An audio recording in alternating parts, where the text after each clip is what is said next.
Your favor waits within the future. My dreams are small compared to yours. Why should I worry about tomorrow when I know that all I gotta do is trust you, Lord? Every little thing's gonna be alright. Every little thing's gonna be just fine. Whether I can see it now, I know you will work it out for good. Every little thing, everything will be alright.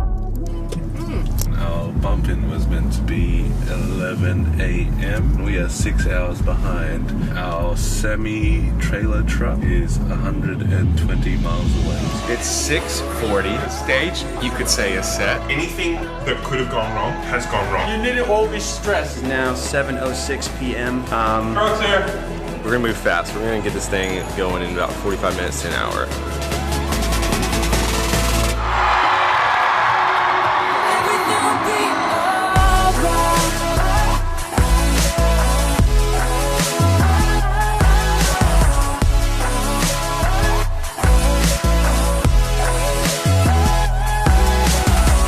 Behind the scenes and in the details,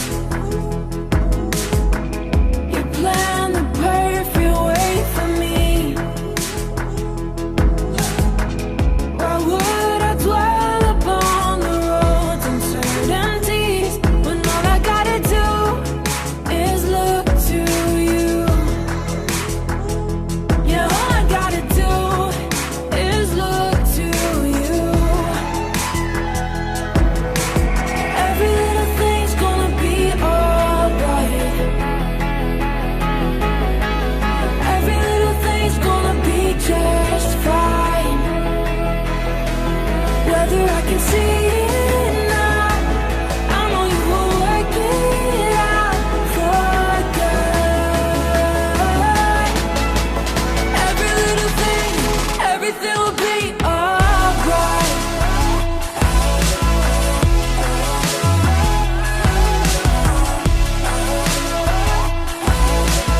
Every little thing, every little thing.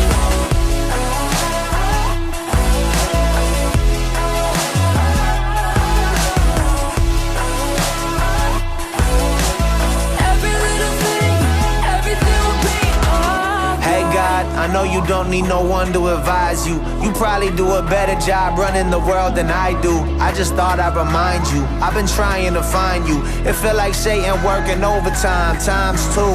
They say if it doesn't kill you, that refines you. But I'm trying to live, and that's bigger than survival. It's been a long night, it's been a long fight. So just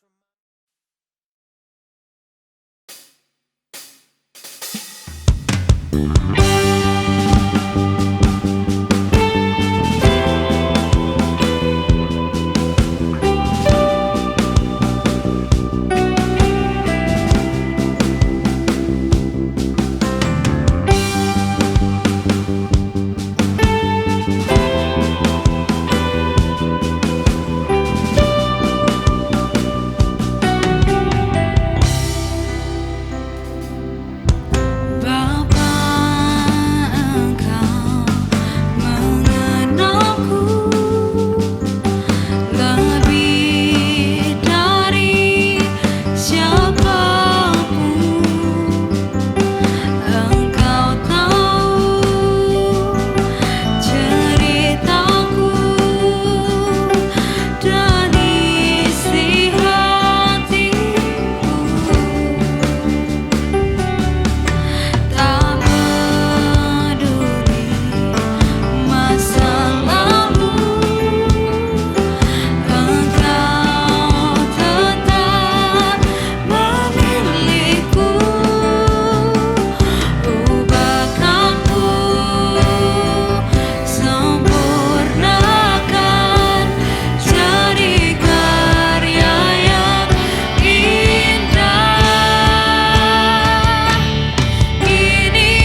dasarku berharap.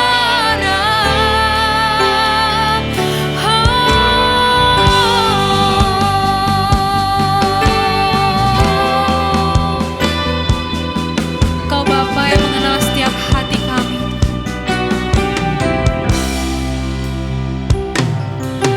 Bapa, Engkau mengenalku lebih dari siapapun. Engkau tahu ceritaku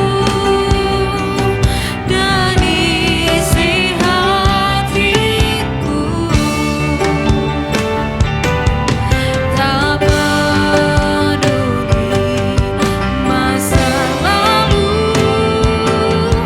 Engkau tetap memilihku. Ubahkanku, sempurnakan jadi karya yang indah. Kini aku percaya tiada yang mustahil bagimu. Kuasamu kuatkanku, dasarku berharap. Kini aku berserah pada rancanganmu bagiku. Ku ikuti panggilanmu, bukan setia sampai akhir hidup. Kini aku percaya tiada yang mustahil bagimu. Kuasamu kuatkanku, dasarku berharap. Kini aku berserah pada rancanganmu bagiku. Ku ikuti panggilanmu, bukan setia sampai akhir hidupku.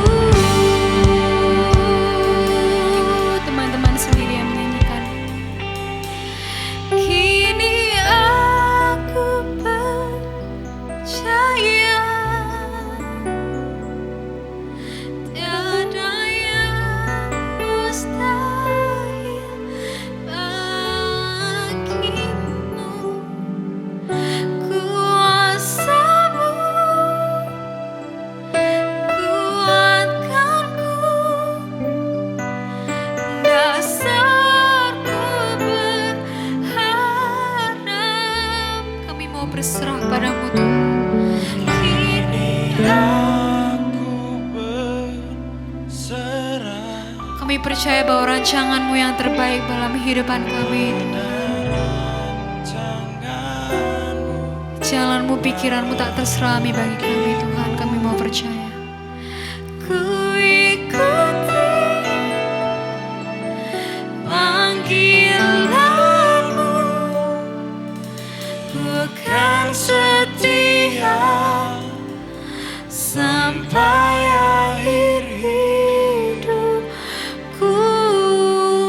Mari sama-sama kita mau sembah Dia.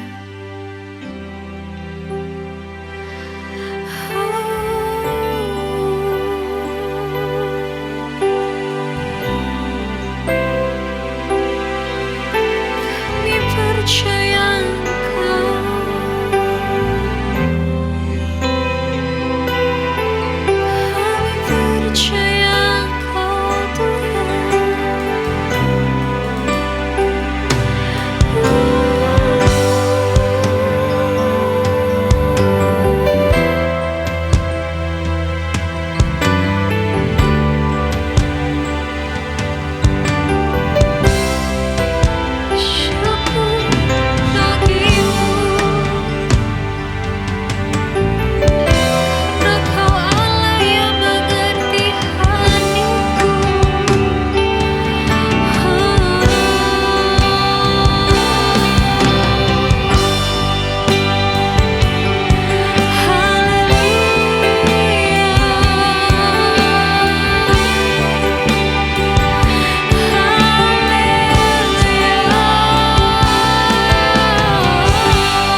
Apapun yang teman-teman hadapi saat ini, percayalah bahwa Tuhan ada bersama-sama dengan kita semua di setiap detik. Ya Allah yang gak pernah meninggalkan kita. Ia tahu seruan hati kita. Ia tahu apa yang kita butuhkan. Gak ada alasan untuk kita untuk gak mempercaya Dia. Mari sama-sama kita mau serukan iman kita.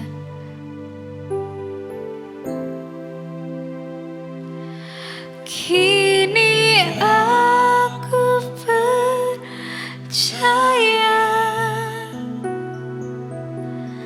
tiada yang mustahil bagimu.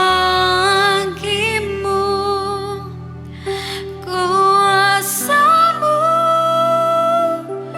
kuatkanku, dasarku berharap. Kini aku berserah pada rancangan-Mu bagiku. Ku ikuti panggilan-Mu, ku kan setia sampai akhir hidup. Kini aku percaya tiada yang mustahil bagimu.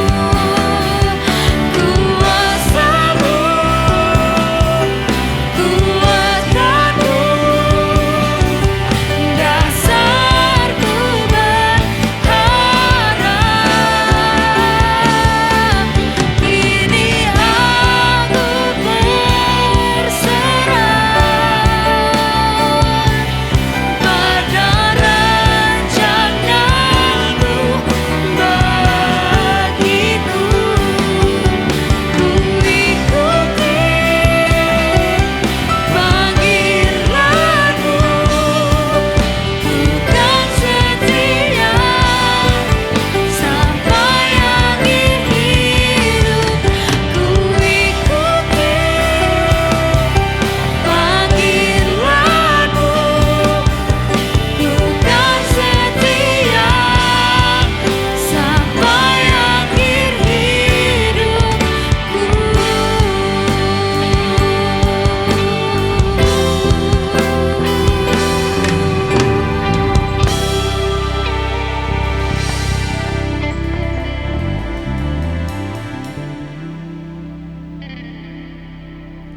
Hey, welcome home everyone. Selamat datang di Church on Air pada malam hari ini semuanya.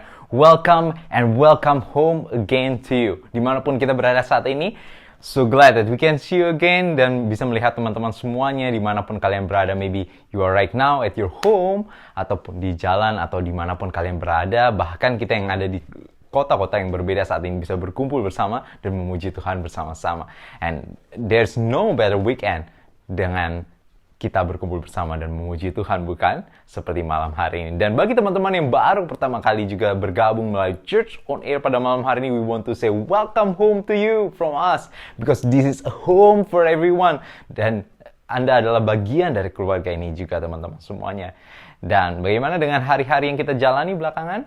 Anyway, di bulan ini kita sama-sama memasuki sebuah bulan dengan tema, yaitu Connect, yang seperti diberitakan pada beberapa minggu lalu, dan khususnya di minggu kemarin, message yang sangat baik disampaikan oleh Pastor Petra kepada kita tentang pertobatan atau metanoia.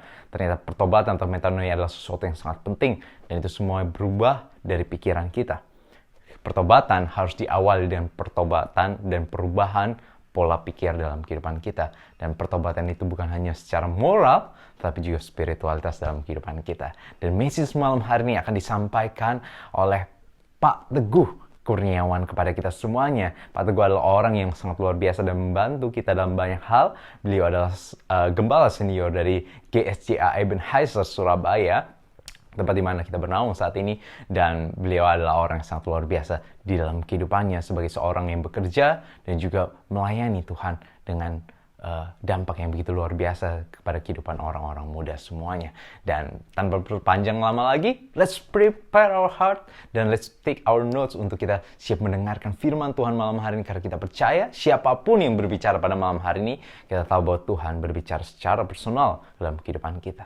Tidak ada sesuatu pun hal yang kebetulan di dalam kehidupan kita semuanya. And let's pray together. Dan kita juga berdoa untuk setiap pergumulan dari teman-teman yang kita alami bersama-sama. Dan mari kita panjatkan tangan kita ke depan kamera dan kita berdoa bersama-sama. Terima kasih Tuhan untuk kebaikan-Mu dalam kehidupan kami. Kami berdoa untuk setiap pergumulan teman-teman yang saat ini mungkin menghadapi masalah dalam kehidupannya.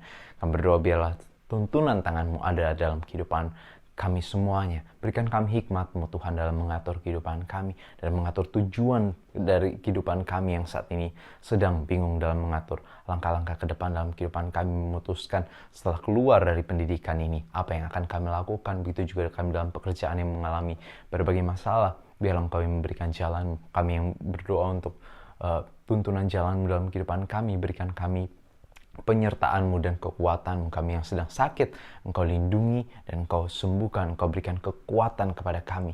Dan dimanapun kami berada saat ini, Engkau sertai kami Tuhan. Dan message malam hari ini kami percaya bahwa Engkau akan berbicara kepada kami Tuhan. Oleh karena itu kami so excited untuk mendengarkan firman dan kabar baik yang Engkau akan sampaikan untuk mengubahkan, untuk menegur kami dan mengubahkan kami menjadi pribadi yang lebih baik dari hari ke hari. Dan di dalam nama Tuhan Yesus kami berdoa bersama-sama. Haleluya. Amin. Amin. Shalom. Saya mau memperkenalkan diri terlebih dahulu. Saya Pendeta Teguh Kurniawan, Gembala Sidang Gereja Sidang Jemaat Allah Ebenezer Surabaya. Dan di dalam pelayanan Gereja Sidang Jemaat Allah beserta seluruh satelit, maka Christ Nation adalah bagian dari pelayanan anak muda yang ada di satelit kami Maranatha. Terima kasih untuk inovasi, untuk semangat, bagaimana Christ Nation sudah berjalan sampai hari ini, dan penjangkauan jiwa-jiwa itu bisa terjadi. Memang Christ Nation mempunyai ciri pelayanan yang berbeda dibanding dengan kegiatan kami yang lain, karena Christ Nation mengambil pelayanan interdenominasi, di mana dia mengumpulkan anak-anak muda dari berbagai macam kalangan yang mempunyai tujuan, mempunyai visi misi yang sama. Dan ini sangat bagus berkenaan dengan bonus demografi yang kita miliki, Indonesia miliki, bahwa ke depan anak-anak muda lah yang paling banyak di generasi ini. Dengan demikian, maka akan terjadi sebuah gereja masa depan, atau anak muda juga masa depan gereja. Nah, di dalam program kami Gereja Sidang Jemaat Allah, kurang lebih 2 tahun ini kami berjalan, kami melakukan apa yang disebut dengan WPDA, waktu pribadi dengan Allah. Untuk 2 tahun ini, apa yang dibaca oleh jemaat, itu yang dibaca juga oleh Gembala Sidang maupun seluruh hamba Tuhan di Gereja Sidang Jemaat Allah. Sama, sehingga diharapkan waktu mereka membaca yang sama, kalau mereka kurang mengerti, kurang memahami, dan merasa bahwa firman Tuhan begitu sulit, maka kami membantu dengan khotbah 1 menit yang di-share melalui media di grup-grup, sehingga itu akan menolong jemaat untuk memahami bacaan firman Tuhan, perenungan firman hari itu, untuk kemudian mendapatkan petunjuk Tuhan untuk hari itu bagi mereka. Dan selain itu, khotbah-khotbah hari Minggu, kita juga menggunakan ayat-ayat yang sedang kita baca, renungkan, pelajari hari itu. Sehingga waktu mereka datang beribadah pada hari Minggu, kalau jemaat sudah membaca terlebih dahulu dengan doa pagi, saat teduh dan sebagainya, maka begitu mereka sampai di gereja, maka khotbah hari Minggu akan memperjelas, akan meluaskan wawasan tentang apa yang mereka baca. Lalu juga ada tema-tema, sehingga tema-tema itulah yang mengarahkan kemana bacaan firman Tuhan hari itu diarahkan, sehingga masing-masing tidak berjalan sendiri. Lah, tema-tema inilah yang sangat luar biasa, karena sekali lagi kekayaan, kebenaran, hikmat, kemuliaan Allah itu bisa kita gali, kita dapatkan, dan kita nikmati sebagai firman Tuhan katakan harta karun bagi kita. Nah, dari ayat-ayat WPDA yang kita baca, Perjanjian Lama, Perjanjian Baru, Mazmur dan Amsal, maka di situ terdapat tema yang sudah ditetapkan dalam 1 tahun. Nah, dengan demikian, tema yang didasarkan kepada WPDA yang kita pelajari itu menjadi sebuah arah, itu menjadi petunjuk kemana kita akan membawa renungan firman hari itu, termasuk poin-poin atau struktur khotbah yang akan kita sampaikan. Nah, saya mendapat tema dari Christ Nation, yaitu experiencing God, mengalami Tuhan di dalam hidup ini. Nah, waktu kita mencoba melihat kepada WPDA, maka kita sampai kepada Mazmur 98.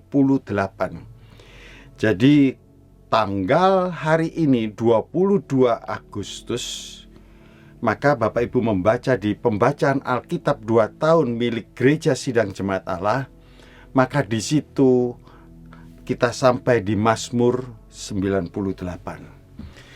Nah, dengan tema experiencing God, dan kita gabung dengan Mazmur 98, maka kita akan mendapat tema yang baru, yaitu experiencing God in salvation, mengalami Tuhan di dalam keselamatan.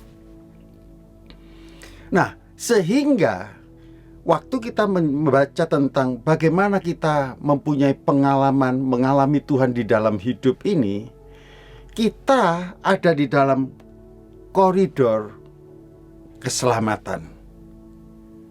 Nah, disinilah sehingga kita memudahkan arah kemana firman Tuhan hari ini dengan tema yang sudah ditetapkan.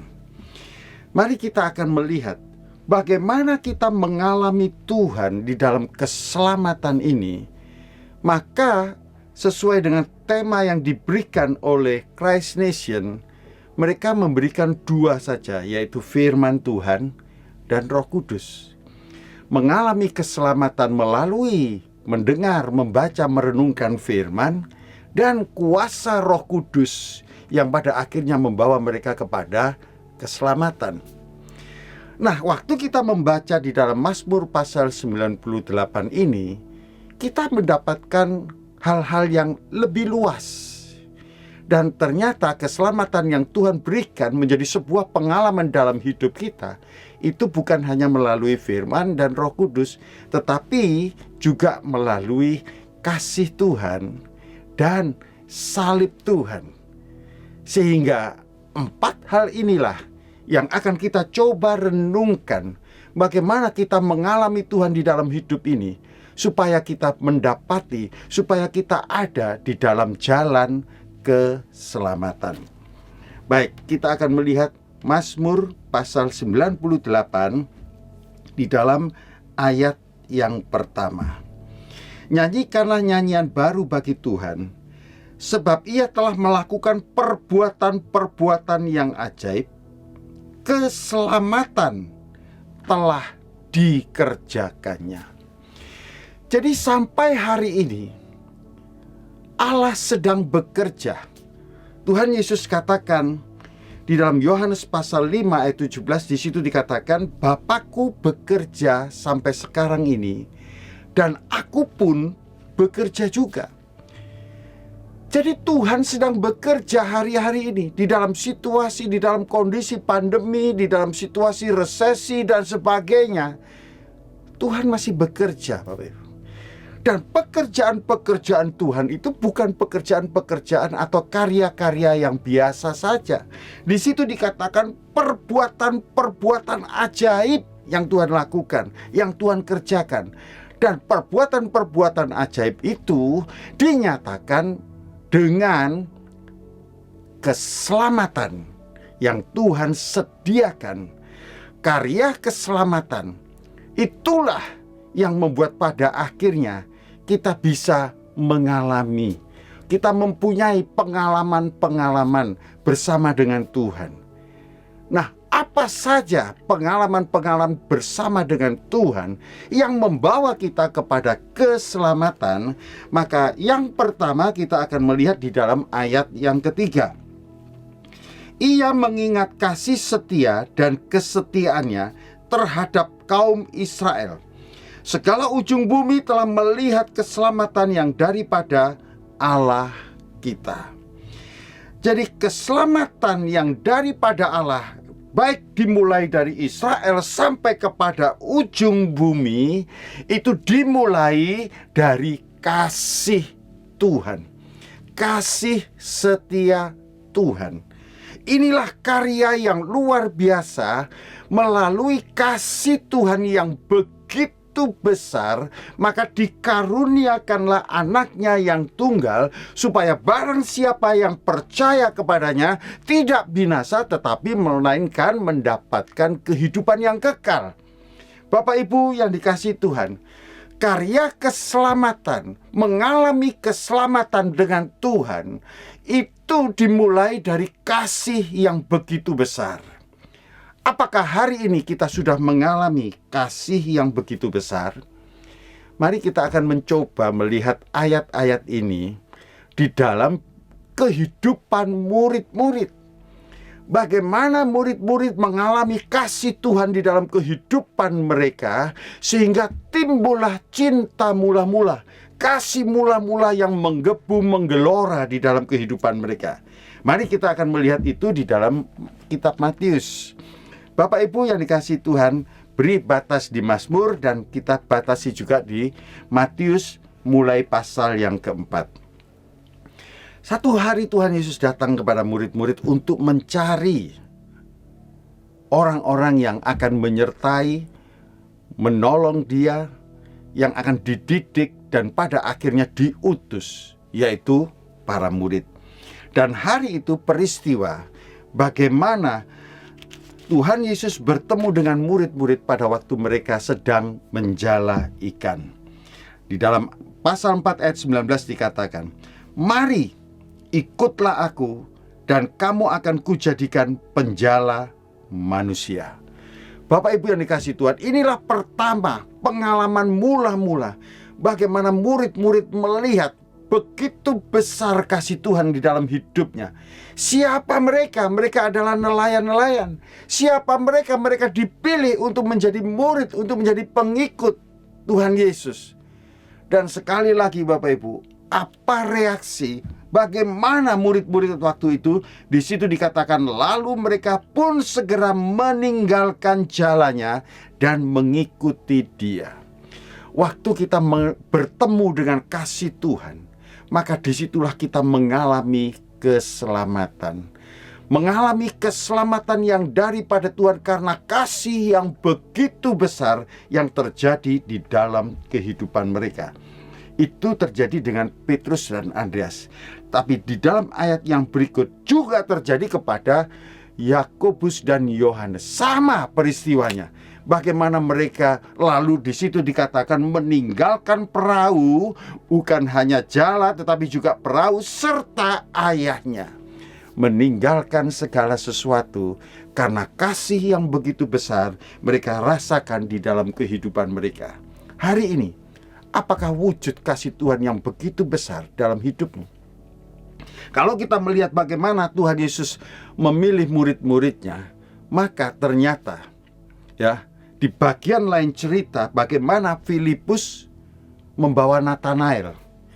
Bagaimana juga kalau kita melihat peristiwa-peristiwa Barnabas membawa Rasul Paulus yang waktu itu bernama Saulus. Ini semua begitu menggelora di dalam kehidupan para murid yang membuat pada akhirnya mereka pergi karena kasih yang begitu besar mendorong mereka untuk mereka pergi dan membawa jiwa-jiwa bagi nama Tuhan. Yang kedua, mari kita kembali di dalam Mazmur pasal yang ke-98 dan kali ini di dalam ayat yang ke-9. Di hadapan Tuhan, sebab Ia datang untuk menghakimi bumi, Ia akan menghakimi dunia dengan keadilan dan bangsa-bangsa dengan kebenaran. Di dalam ayat ini Bapak Ibu, kita melihat bahwa Tuhan memberikan kebenaran, firman kepada kehidupan kita, yang karena firman itu, karena perjumpaan, karena mengalami kehebatan firman di dalam hidupnya, maka akhirnya mereka diselamatkan. Nah, mari kita kembali kepada Matius ya. Di dalam Matius pasal yang ke-7, maka ayat 28 dikatakan begini. Setelah Yesus mengakhiri perkataan ini, takjublah orang banyak itu mendengar pengajarannya, sebab Ia mengajar mereka sebagai orang yang berkuasa, tidak seperti ahli-ahli Taurat mereka. Bapak Ibu yang dikasihi Tuhan, setelah mereka mengalami perjumpaan dengan kasih Tuhan yang luar biasa di dalam hidupnya, di dalam pasal yang keempat, maka Tuhan Yesus membawa muridnya kepada pasal yang kelima. Dan kita tahu dari pasal kelima sampai pasal yang ketujuh itu khotbah di bukit. Itu Injil Kerajaan Allah disampaikan. Itu adalah gaya hidup Kristen yang seharusnya ada di dalam kehidupan kita. Murid-murid mengalami perjumpaan dengan firman Tuhan. Dan firman Tuhan yang luar biasa yang disampaikan dalam pasal 5 sampai pasal yang ke-7 membuat sebuah kesimpulan bahwa mereka takjub mendengar pengajaran Kristus, karena pengajaran itu disampaikan dengan kuasa. Bapak Ibu yang dikasihi Tuhan, firman Tuhan berkuasa. Segala sesuatu yang ada di dalam muka bumi ini terjadi ada karena firman. Pada mulanya adalah firman, firman itu bersama-sama dengan Allah, dan firman itu adalah Allah. Jadi kita melihat di sini Bapak Ibu, waktu firman itu disampaikan, maka jadilah seperti yang dikehendaki firman, yaitu dikehendaki Allah. Keselamatan diberikan kepada kita, kepada orang-orang yang siap, yang mau, yang mendengar, yang menerima firman itu di dalam hidupnya. Waktu kita membaca firman, waktu kita mendengar khotbah-khotbah, waktu kita melihat segala hal yang itu berbicara tentang firman Tuhan, maka disitulah ada kesempatan, ada keselamatan yang Tuhan berikan untuk kita alami di dalam kehidupan ini. Bapak Ibu yang dikasihi Tuhan, ini Matius, Mazmur ya, Mazmur, WPDA kita Mazmur, lalu ada Yeremia, ada Titus. Nah, saya akan membawa kepada Titus, Bapak. Nah, Titus, waktu kita sampai kepada Titus, maka kita ada di dalam Titus pasal yang kedua.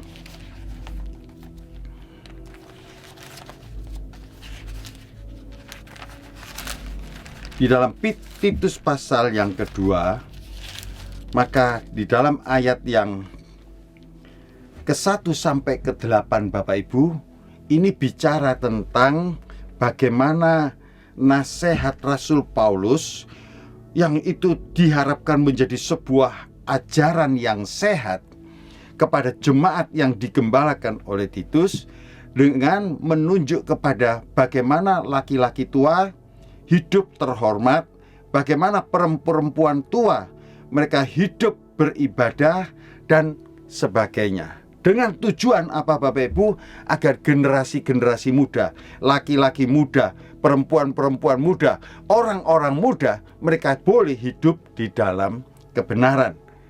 Nah, ini membuktikan kepada kita bahwa di dalam kebenaran firman Tuhan, kita bisa selamat.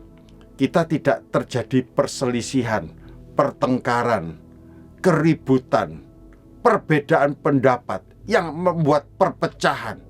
Kalau suami istri itu membuat perceraian dan sebagainya. Firman Tuhan yang berkuasa itu mampu menolong kita dan mengatur kita dari semua aspek kehidupan kita. Bagaimana berbicara norma aturan di sebuah rumah tangga, pergaulan, bahkan aturan-aturan kebijakan perundangan dan hukum di sebuah negara. Firman Tuhan menjelaskan bagi kita. Sehingga sekali lagi waktu kita hidup di dalam kebenaran firman, Bapak Ibu, kita selamat. Kita tidak mempunyai musuh, kita tidak hidup dengan bertentangan, berlawanan, atau mungkin konfrontasi kepada orang lain, tetapi kita bisa bersahabat, kita bisa berdampingan. Apapun masalah kita masih tetap hidup di dalam keharmonisan. Itulah kehebatan firman Tuhan, Bapak Ibu. Sehingga sekali lagi, waktu keselamatan itu terjadi setelah kita mendengar firman, maka apapun yang terjadi di dalam hidupmu hari ini, firman Tuhan menjawab, dan firman Tuhan memberikan jalan keluar, dan itu berarti keselamatan. Selamat dari perpecahan, selamat dari hidup yang tidak benar di hadapan Tuhan, selamat dari kehidupan yang tercerai-berai. Bapak Ibu yang dikasihi Tuhan, biar kita mengalami keselamatan daripada Tuhan melalui firman-Nya. Kita akan masuk di dalam yang ketiga, kembali kepada Mazmur pasal 98, dan di bagian yang ketiga, Bapak Ibu, mari kita lihat ayat yang pertama tadi, lalu selanjutnya berkata begini: perbuatan-perbuatan ajaib keselamatan dikerjakannya kepadanya oleh tangan kanannya dan oleh lengannya yang kudus. Bagian ketiga, bahwa keselamatan, mengalami Tuhan di dalam keselamatan itu bisa terjadi melalui kuasa, dan kuasa itu ada di dalam Roh Kudus. Kamu akan menerima kuasa kalau Roh Kudus turun ke atas kamu. Dan waktu kita mencoba itu melihat di dalam peristiwa Yeremia pasal 51, itu WPDA kita, maka di situ Tuhan berbicara kepada, kita melihat itu di Yeremia pasal 51.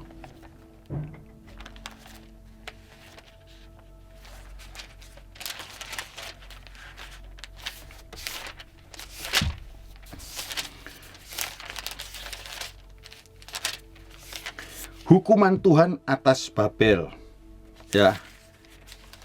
Lalu di dalam ayat-ayat itu Tuhan mau tunjukkan, Bapak Ibu, bahwa apapun yang terjadi di dalam kehidupan bangsa Israel, Tuhan mampu mengubah segala sesuatu.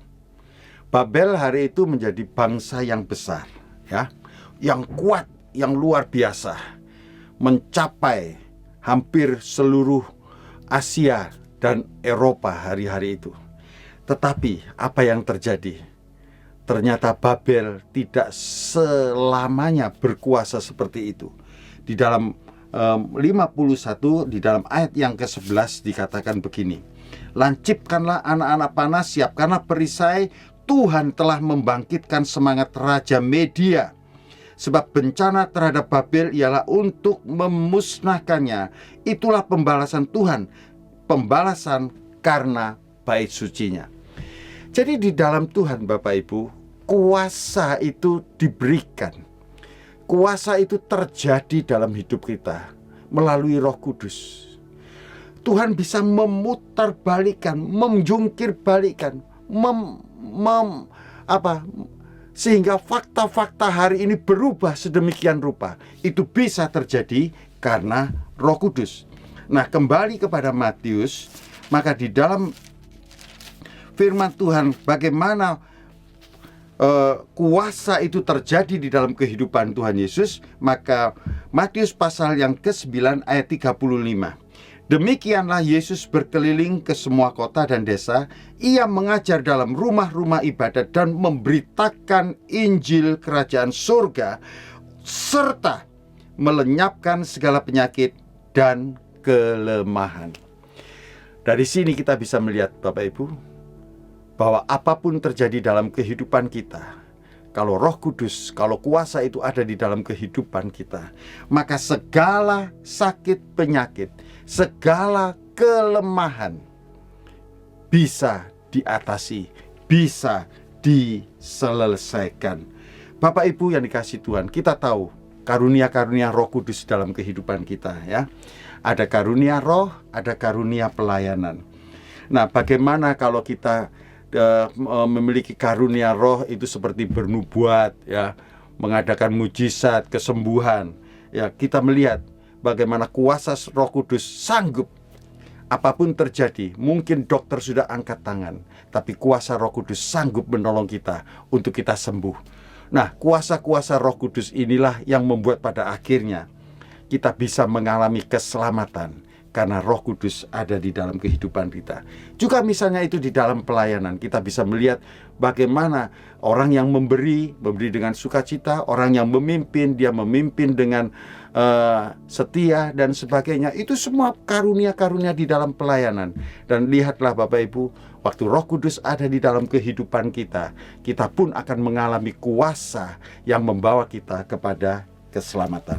Yang terakhir Bapak Ibu, yang keempat, dan ini yang paling penting dalam kehidupan kita.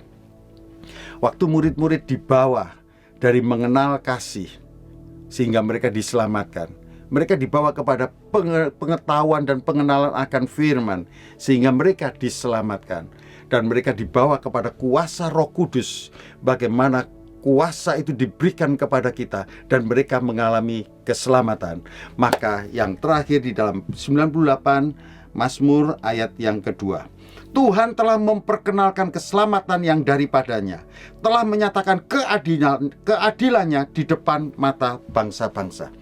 Yang keempat, Tuhan membawa mereka kepada salib, Bapak Ibu. Nah, inilah yang sulit bagi setiap kita, ya. Waktu kita mengikut Tuhan, kita melihat, wah, kasih Tuhan yang luar biasa.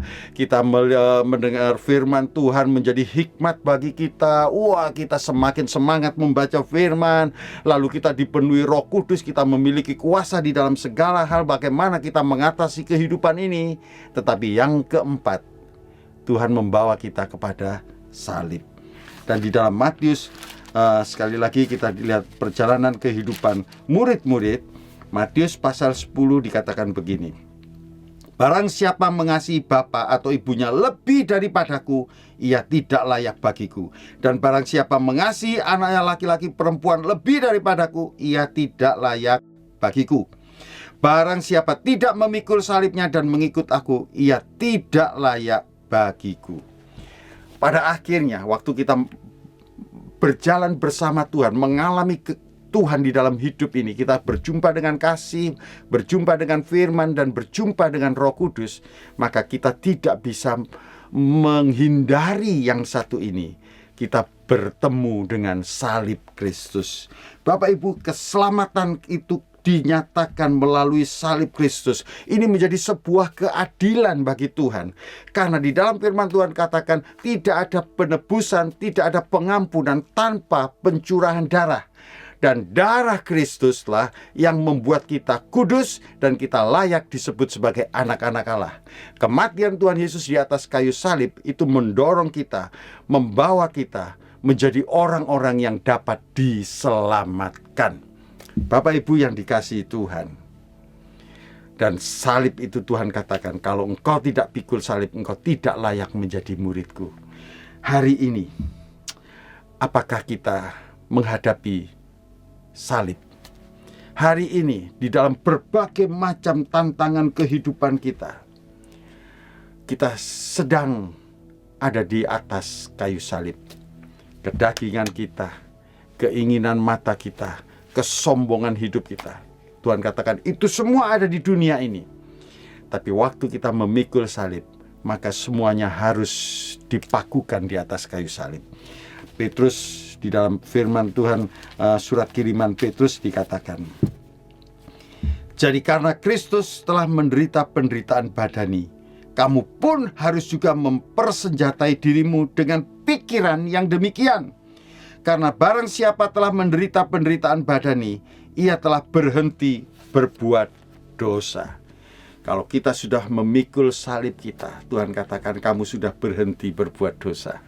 Bapak Ibu yang dikasihi Tuhan, apa yang menjadi masalah kita? Apa yang menjadi salib kita hari ini? Percayalah, waktu kita berjumpa dengan salib Kristus, kita sedang berjumpa dengan keselamatan. Kita tidak akan keluar, kita tidak akan lepas dari kehidupan masa lalu kita tanpa salib.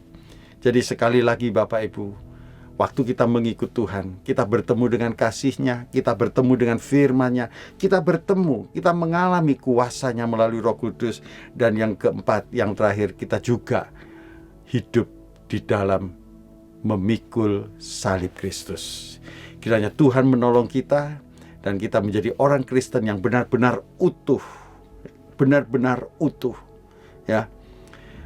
Kuasa diberikan kepada kita, tetapi salib juga diberikan kepada kita.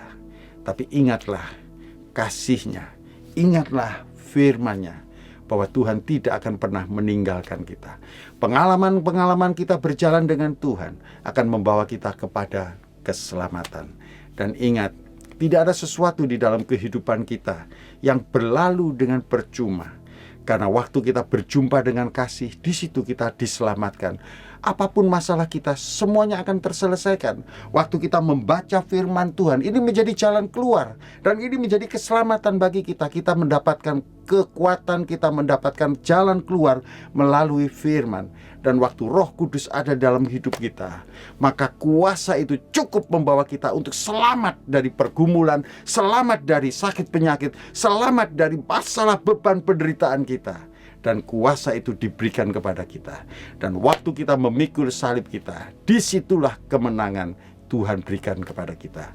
Tuhan Yesus memberkati. Dan biarlah ini menjadi hal yang menyenangkan hati Tuhan. Waktu kita berjalan bersama Tuhan, pengalaman itu disediakan bagi kita. Amin. Wow, thank you so much Pak Teguh yang telah menyampaikan kabar baik yang begitu luar biasa buat kita semuanya malam hari ini. Tentang kasih Tuhan dalam kehidupan kita, tentang firman Tuhan, Roh Kudus, dan mengenal experiencing God melalui kasih Tuhan, firman Tuhan, Roh Kudus, dan juga dengan penyertaan Tuhan dalam kehidupan kita yang kita alami dari waktu ke waktu, dan betapa pentingnya semuanya itu dalam kehidupan kita, dan berujung pada kita memikul salib Kristus dalam kehidupan ini untuk melihat segala sesuatu dari perspektif Tuhan dalam kehidupan kita, dan bahwa Tuhan mendatangkan kebaikan di balik semuanya bagi kita semuanya. Dan mari kita berdoa bersama-sama. I want to pray buat kita semuanya yang mungkin saat ini sedang dalam pergumulan in your faith ataupun dalam berbagai kondisi lainnya. Dan hal yang paling pertama yang harus kita lakukan dan harus kita miliki dalam kehidupan ini untuk bisa menjalani kehidupan ini dengan lebih kuat adalah mengalami Tuhan. Mungkin ada musim-musim yang tidak mudah bagi teman-teman semuanya. Musim-musim di mana you are struggling in your faith also. atau bagi teman-teman yang mungkin pertama kali mendengarkan kabar baik ini. Dan this is the good news, bahwa Tuhan ingin membawa kita mengalami Dia dalam peristiwa-peristiwa dalam kehidupan kita. Bahkan di dalam peristiwa yang buruk sekalipun, mungkin di sana Tuhan pakai untuk kita bisa mengalami Tuhan dalam kehidupan kita. And let's pray together. Terima kasih Tuhan untuk kebaikan-Mu dalam kehidupan kami. Kami percaya bahwa Kamu membuka hati kami. Kami menerima Engkau sebagai Tuhan dan Juru Selamat kami. Masuk dalam hidup kami Tuhan, dan bahwa kami mengalami Engkau di dalam kehidupan kami. Dari momen ke momen. Dan biarlah ini menjadi sebuah pengalaman. A journey. Our life is a journey with you God. Dan kami mengalami Engkau di dalam kehidupan kami. Dan di dalam nama Tuhan Yesus kami berdoa. Haleluya. Amin. Amin. Dan jangan berhenti hanya pada church on air atau gereja secara online seperti malam ini saja, tetapi jauh lebih penting daripada itu semuanya, karena kehidupan ini bukanlah tentang sebuah malam, bukan, tetapi kehidupan ini, pertobatan ini, membangun kehidupan kita tentang hari ke hari. Jadi kita semuanya membutuhkan lingkungan pertemanan yang ada dalam kehidupan kita untuk memampukan kita bisa bertumbuh dari hari ke hari, mempunyai keluarga di dalam Tuhan yang bisa menguatkan kita dari hari ke hari. Dan tempat itu dinamakan dengan small group. Bagi teman-teman yang belum mempunyai komunitas ataupun teman-teman lainnya, I want to encourage you untuk kita semuanya bisa tergabung melalui small group yang ada, di mana kita bisa dikuatkan dari waktu ke waktu bersama-sama, dan kita mengalami pembaharuan dari waktu ke waktu. Dan betapa bersyukurnya kita kalau kita mempunyai lingkungan yang positif di sekitar kita, orang-orang yang terus mempengaruhi kita dan impact yang positif, menjadi role model dalam kehidupan kita, mentor kita maybe, dan kita bisa mengalami pertumbuhan yang sangat pesat di dalam Tuhan. Dan teman-teman bisa mengisi link description yang ada di bawah ataupun scan QR code yang ada di layar untuk terjoin ke dalam small group yang ada. Karena firman Tuhan juga berkata kepada kita bahwa tidak baik manusia itu seorang diri saja, dan tidak mungkin kita bisa menang seorang diri saja. Tapi kalau kita punya kekuatan melalui komunitas dan teman-teman di sekeliling kita, kita akan menjadi pribadi yang sangat kokoh, sangat teguh, bisa bertumbuh sangat kuat dalam kehidupan ini, dan bisa menjadi seorang pemenang dalam kehidupan kita semuanya. And now we are at the end of the service pada malam hari ini. Thank you everyone for joining Church on Air pada malam hari ini, dan we hope that we can see you again next week, and we pray you will have a great week ke depan ini. Dan jangan lupa untuk kita meng-apply firman Tuhan yang diberitakan pada malam hari. Karena firman yang terbaik adalah firman yang kita hidupi dan bukan hanya kita ketahui. So God bless you and see you next week everyone. God bless you, and God bless you all. See you next week.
Thank